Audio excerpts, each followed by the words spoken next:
Hello everyone, so today I would like to do an explanation about market structure and level of competition from meeting 9. But first, let me introduce myself. My name is Puteri Silka H from Management International 2019. Without any further ado, let's go to the next slide. Market structure. In market structure, there are 4 big points. The first point is perfect competition. And in perfect competition, I got 5 points. The first is large number of producers or competitors.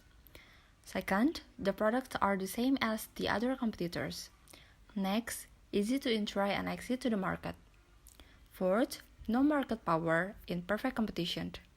And the last, no ability to drive the price because there are a lot of competitors with the same or identical products. The second is monopoly. There are some characteristics in monopoly. First, unique products, possible to control the price, single seller, and complete market power. And the third type of market structure is monopolistic competition. There are a large number of sellers in monopolistic competition.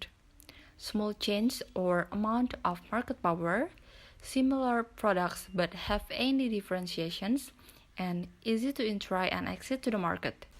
The last type of market structure is oligopoly. In oligopoly, there are only small number of producers, identical or differentiated products, the most complicated type in market structure, and hard to enter the market. And the next video that I want to review is about perfect competition. There are some characteristics in perfect competition. In perfect competition, it has a large number of sellers and buyers. There is no individual that large enough to affect the market. And the product is homogeneous or identical and non-differentiated. There is no power to control the price. Long-term profit will be effective in this type of market structure. In perfect competition, where does the price come from?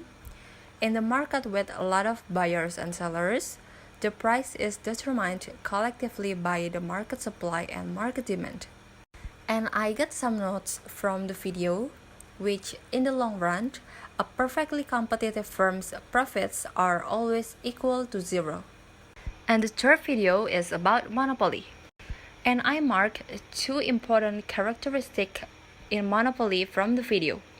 The first, there will be only a single seller, and the second, no other producer can enter the industry. So, what kind of reason to keep the other competitors out? The first is patents, and the second is ownership of resources. Let me give you an example of ownership of resources. The example is, if you are a large bookstore that owns the only book distributors, then there is no any way for other bookstore to get the inventory. What about cost?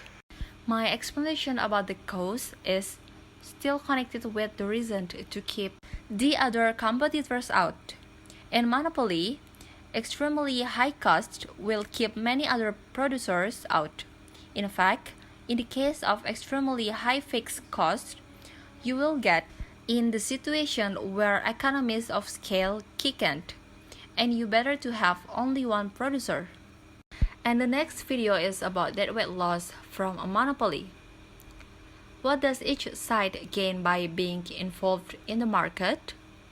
So each buyer has a maximum price that he or she is willing to pay, but would like to pay less if the market price, which is the objective price, is less than what the consumer is willing to pay.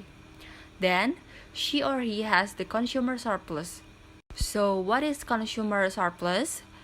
Consumer surplus is the difference between what the consumer would have been willing to pay and the market price that they would have been willing. And what is total consumer? Total consumer is the sum total of the surpluses realized by each of the consumers. And I will give some notes from the video about deadweight loss from a monopoly. that any given market will have consumers and producers. Producer surplus is the objective price minus subjective price. And the last video is about monopolistic competition. In monopolistic competition, it's possible in this market structure to have artificial differentiation, where two products are physically identical but through marketing, which attractive packaging or celebrities endorsement, that makes consumers are convinced that the products are different. There is no substantial barriers to entering or departing the market. If a monopolistic competitive firm is making a profit in the short run, the other firms will see that profit and they will enter the industry. Also, in monopolistic competition, the firm has a small amount of control over its price. Thank you for watching my video. I hope this video is useful and understandable. See you!